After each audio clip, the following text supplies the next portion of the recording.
the resumptions of the negotiations, how to put the end to this war, it will be very significant. And I think everybody should support this negotiations. That's the only real chance, the only real option to end this war. The Russian demand still comply with this like Istanbul draft treaty. So Ukraine's neutrality, it means that Ukraine should not be a NATO member.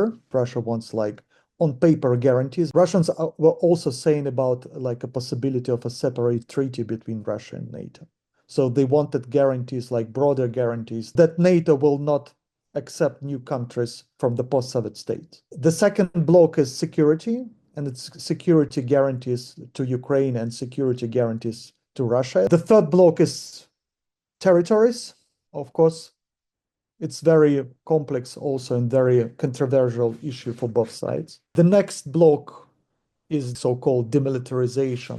I think demilitarization, what Russia means is that it's the size of Ukraine's army and some kind of guarantees or limitations on what Ukraine can produce inside Ukraine or what Ukraine can buy outside, like which types of weapons, which military technologies. If the conflict is over, if there is a comprehensive deal, Russia is saying that sanctions also should be lifted. There's, of course, a long list of demands that Ukraine has for an ultimate peace and agreement, but right now they're looking at the short term to see if a ceasefire can be agreed to for 30 days, and that they've insisted that this must be unconditional, so it means that they can't have a pause in their aid, and that they're not pulling back their troops, but it has to be in the land, air, and sea. Ukraine will not accept a partial ceasefire at this point, and that's also not what the US is looking to see.